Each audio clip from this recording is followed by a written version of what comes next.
Miller. I'm your health coach, and we're here today to talk about leptin. Now, just recently, I released a webinar on the 7 keys to biohacking blood sugar. Right now, it's resolution time, and there are so many people who are trying to change their habits. And we often find ourselves doing the same things over and over again, and we may get some short-term results, but they're really not long-term. If you are finding yourself right now making a resolution to lose weight, then whatever you've been doing all year has not been working. I know people who are lifetime members of certain programs. Why do you need a program for a lifetime? I've been helping people successfully change habits for about 30 years, including my own. But for the most part, they don't get long-term results and they don't get what they're looking for. They don't get the tools they need to succeed solidified, because most programs only really say, eat this or that, or don't eat this or that, and they don't really help you change behaviors, and they don't necessarily help you change physiologically. So the 7 keys to biohacking blood sugar was created to help you begin to make changes physiologically. There are certain foods that will alter hormone responses in the body, and insulin is a hormone. So eating foods that increase proper hormone signaling is very important. Not eating 5 to 6 small meals a day is also really important. Here's the problem with the 5 to 6 small meal theory, and I know you've heard it for a long time, and so did I. I even preached it for a while, but I really don't believe that it's the best solution. The best solution is for you to eat 3 times in a day, and we're going to talk about that a little bit more today as we delve into leptin and why that can actually be the secret to resetting leptin.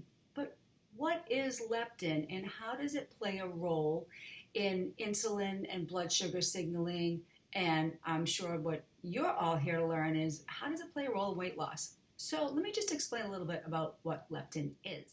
Body fat itself regulates metabolism, hunger, brain function, and a few other things, including inflammatory factors.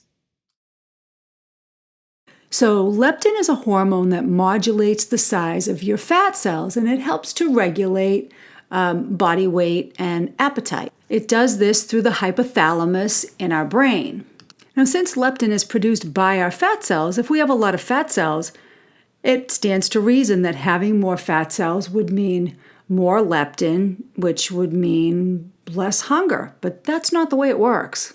And now, ghrelin is a hormone as well that has a role in satiety, but it actually makes you hungry. It's a very complex process, and the goal is to change the way our body responds to leptin. And we can change that signaling by eliminating inflammatory foods and changing what and when we eat. Remember, hormones are a symphony. If somebody's playing out of tune, the song sounds terrible. We need to be more cognizant of the fact that food is information, and it tells your body through chemical signals what to do. So it is very important that we are feeding our body so that we're sending the right signals. Since we're not able to consciously control the release of these hormones at our will, we have to be able to do that through what we're telling our body through our correct choices of food. And it's not just the choices, it's the timing, and there are other factors involved. If your leptin is out of whack, you are hungry and craving constantly. And until you fix it, there is nothing in the world that is going to help you stop that from happening.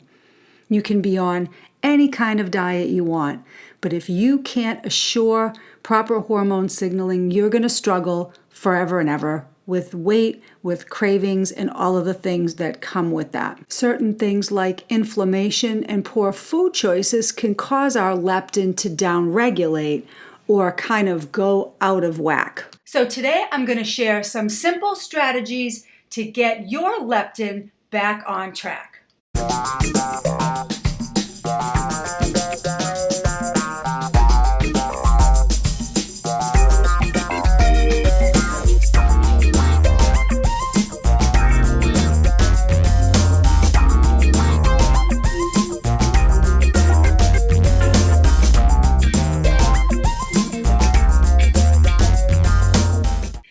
So the only way to really fix this is to kind of break apart some of the mechanisms of the human body and just honor them. Plain and simple, honor your body, honor the way it works, and all of the things that we face will not be a problem. Every step counts. So I'm going to take a second to just tell you about a couple trainings that I had put together previously that you might want to go check out because they all tie together. So the first one was clean, green, and lean. And in those little snippets, I have some tips on how to clean the things out of your kitchen that are making you sick and keeping you fat. What can you expect to notice for results? Let me just tell you, it will outperform anything you've ever done before if you are true to it.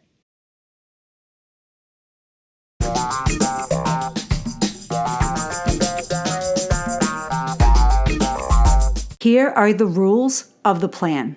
Now remember, we are primitive beings, and what will happen during this reset is you will actually tap into those circadian rhythms, those rhythms that your body is naturally inclined to. And that is why this works so well.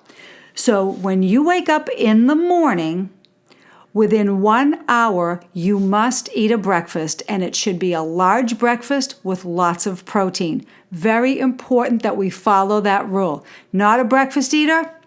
Well, it's time to start because it's really important to have that first meal of the day. And there's going to be some little rules surrounding that first meal of the day. So here they go. If we were cavemen, we would open our eyes, we would crawl out of the cave, and the daylight would hit us in the eye. Then it would be time to hunt for food. So when we wake up, we want to take some bright light to the retina. Now you can go outside and look at the sun if it's out for about 1 minute. You want to stare pretty closely around it. You don't have to stare directly into it, but make sure that the light is hitting the retina. Like for instance, me. I get up at 5:30 almost every morning. It's not light out.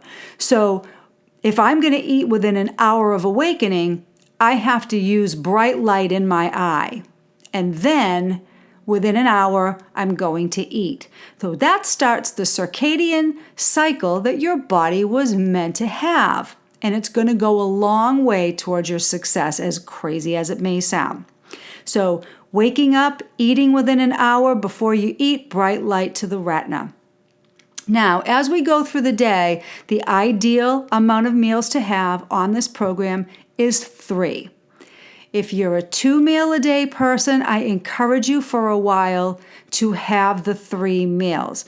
And then down the road, if you want to eliminate one, and there's going to be opportunities to eliminate a meal that's really going to kick this into high gear, you can do that. But I encourage you for right now to stay with the 3 meals. If you're not extremely hungry, make those meals a little smaller at lunch and dinner. So with all your meals, another general rule applies. There are 3 meals per day. There is no snacking. So there is no having a snack, a fruit, a nut, or whatever, a piece of dark chocolate, an hour, 2 hours after the meal. That can't happen. The whole reason behind resetting leptin and the science behind why this works is because when we eat, if that food happens to have even a small amount of sugar in it, you're going to spike your insulin, and that's going to defeat the whole purpose. So we need to make sure we follow that rule explicitly. But I do have a little rule bender that I'm going to give you, because I'm not saying you're not going to get to snack at all, but I am going to say you're only allowed to do it at a certain time. And those times would be 30 minutes before your meal or 30 minutes after your meal. And then eating is done for at least 4 hours and maybe even 5. Initially, you may only be able to go 3 hours, and if you want to have a meal 3 hours later, that's fine. But I can tell you that it will not be long before you will go 4 and 5 hours and maybe even longer between meals because you just won't be hungry. Your blood sugar will become that stable.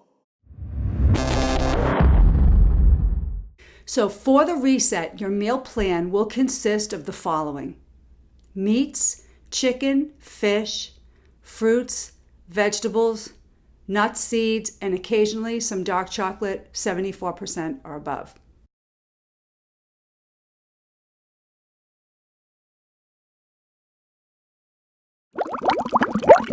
Water, green tea, black coffee to drink, that's fine. Now, the breakfast meal needs to be one of the largest meals of the day. It should be the largest meal of the day, and it's going to consist of a hefty dose of protein. This is very important to send the right signals to your hormones. So, the breakfast meal could be anything you want. If you want to have a grass-fed beef burger, go ahead and do that. If you want to have some eggs and some bacon, you can go ahead and do that. The more quality that you put into your meats and chicken and fish, the better. We really do encourage that you don't eat hormone and pesticide-laden meats and poultries and, animals that are fed GMO grains. If that's all you can afford and you cannot afford to buy better quality food, then that's understandable. You want to do the best you can. The lunch meal can be, again, whatever you like. It's going to be fruits, vegetables. Want to keep the fruit consumption low. And how are you going to know when you've hit your carbohydrate goal? The easiest thing to do is to use an app. I love MyFitnessPal. But remember one thing with the app. You're going to put in everything that you ingest, even if it's supplements, just to make sure that you're not going over your recommended amount of carbohydrates. Now, how much carbohydrate typically works for a program like this? Let me put it this way. If you've done my 7 Keys to Biohacking blood sugar, you should be pretty good to do anywhere around 50 grams or under. Ideally, we want to stick with 25 to 40 tops. But if you find that you're not managing that too well over the first few days, then keep it around 50 and work with it. The body, most people's bodies, will still get into a ketogenic fat burning state at 70 grams or below. So the goal here is to get the body into a ketogenic fat burning state. You see, human beings have a couple of sources of fuel that they use depending on the situation. Sometimes if you're exercising, there can be lactic acid, or then there's body fat, or there's glucose. So we're not going to be really using the glucose system. We're going to be switching over to a fat burning system, which is very comfortable for our primitive little bodies to do. When we switch into that fat burning system, it takes a while. We sort of have to build that metabolic, as Mark Sisson likes to call it, the metabolic machinery, which is a good way to put it. We have to have our bodies understand now we're not going to use this as a fuel source, but rather this as a fuel source. And finally, everybody's body is individual. Just like myself, you need to be on an N=1, which means an experiment of 1. Nobody can tell you what to eat, how to eat, and what is right for you. But this is a general guideline on how to get your hormones optimized by tapping into your body's own fat-burning process to do a leptin reset. Now, there are other ways to reset hormones that eliminate some meat for a while, and those are fantastic programs, and I highly recommend those.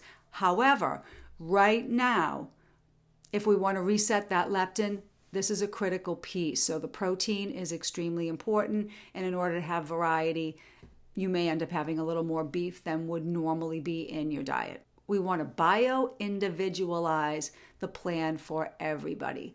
So, like I said, this is not a lifelong plan for the majority of people, and it shouldn't be that you stay that low with carbohydrates. I add servings of beans when I want to have carbohydrates because beans have a lot of fiber. They have magnesium, they have minerals, they have folate.